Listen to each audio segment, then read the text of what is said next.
Hello everyone, today I wanted to go over the Zaahen matchup because from what I've heard and the statistics, it turns out Yone gets countered by Zaahen, but personally, I have not struggled with it since the champ has a really short range, easily being spaced by Yone.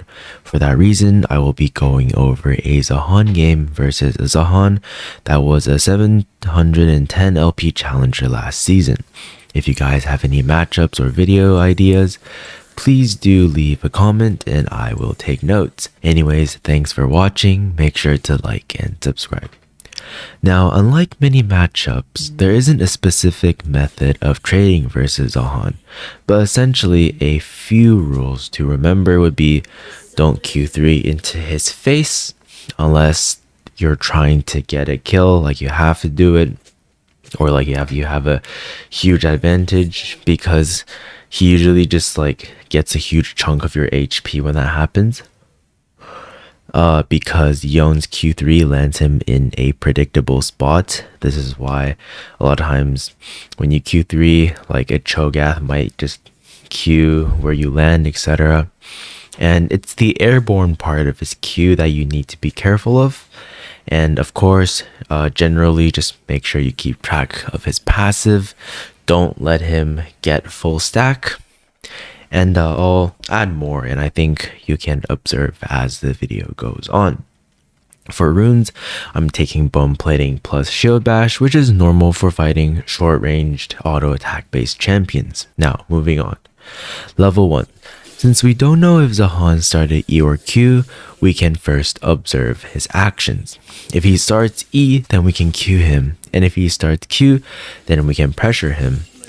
But as you can see, he knows our range very well and is spacing us well, using Q to poke while he is CSing. Once you're in higher elos, people often fake CS to get you to Q, so a good strategy is only doing so when the minion is going to die if they don't hit it.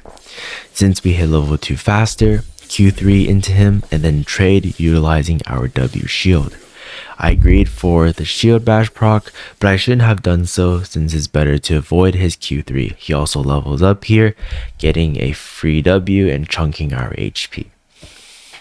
See here, he fakes CS and gets our Q and then safely CS's.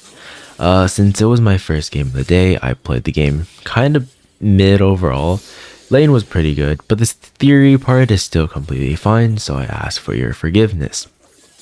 In this position, it's important we use our Q3 on Zaahen instead of the wave, and the main reason being that he expects us to take CS, which takes him by surprise, allowing us to poke him. Then immediately drag back, since it would be unfavorable to trade when we want the wave to be pushing towards us, and we are not sure of Jarvan's position. Funny enough, Jarvan instantly shows up, and I didn't dodge his W with my E, since Jarvan didn't show at first, and I plan to run him down after getting hit by it. However, Jarvan shows up, and there are a few things we should consider here. Jarvan's level is only 3, and we have already stacked up 3 stacks of Lethal Temple. Zaahen connects Q2, so Jarvan waits it out and plans to chain CC me with EQ, but here we just instantly flash because we 100% die to follow up damage from Zaahen and Jarvan if we don't do so. For these reasons, we kind of just get away, and remember that Jarvan is only level 3, so we lock onto Jarvan and use E when Lethal Temple gets fully stacked up.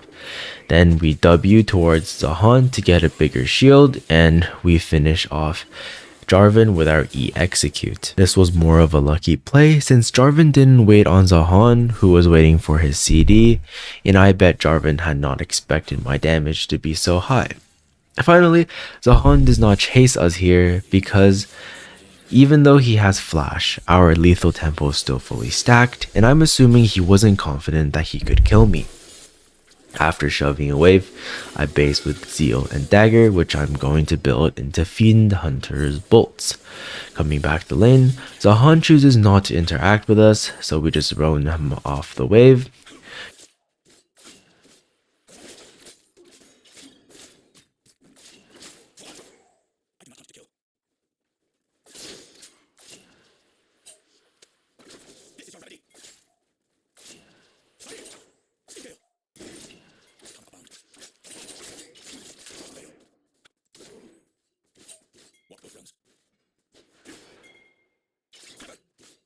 Usually here we would immediately E into his face since he has no abilities, but because I was thinking of Viego, I missed the opportunity to do so.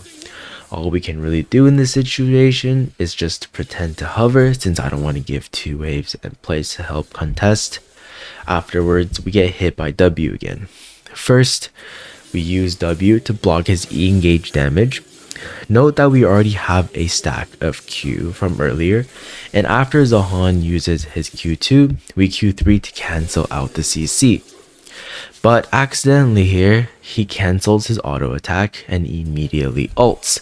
This is a mistake on his end, but even if he did play it properly, where he Q2 or he autos us first and then ultimates, this isn't lethal for us because we could buffer through with Q3 and still dodge his ultimate with E. Next up, we ult so that our ult connects as soon as he lands, and we drag away from his Q2 and Q him before cancelling his airborne with our E back. Here you might ask, why not just E back earlier so that way we can still chase him down instead of just going back after our E ends. Well, the main reason why I didn't do that was because the main goal here was to stack Q3 and then CC cancel with our E, but if we had done so earlier, there was a slight chance that he gets passive stacks because he still has flash advantage on us and his E was coming up really soon. So, or if I think he might have even had it, so it wasn't really worth the risk. So we try to chase him down, but sadly he uses E to get away. Now we have enough gold to base for Finn Hunter's bolts, but seeing Viego's location, I decided to stay and kill him once he used his abilities to clear the wave.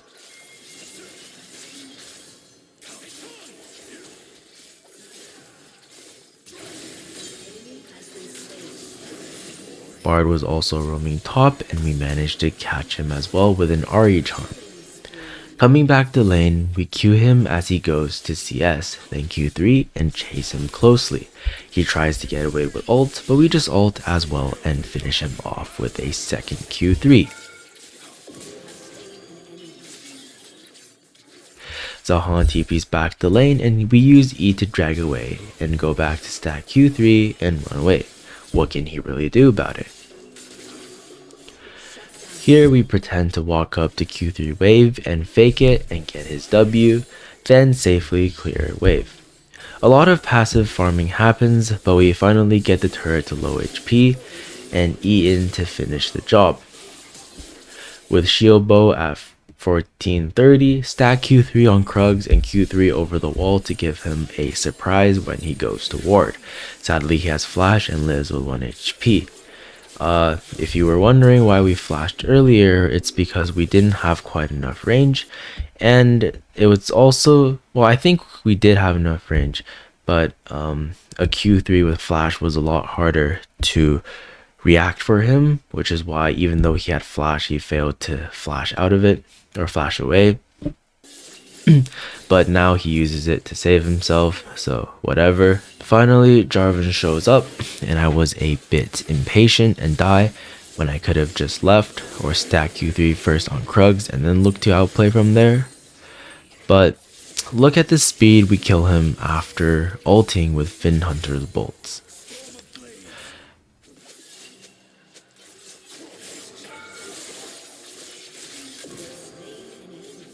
In terms of lane, that's all I really wanted to talk about today, so I'll end the video with parts of the game after lane ended. Thanks for watching guys, love you all, bye bye.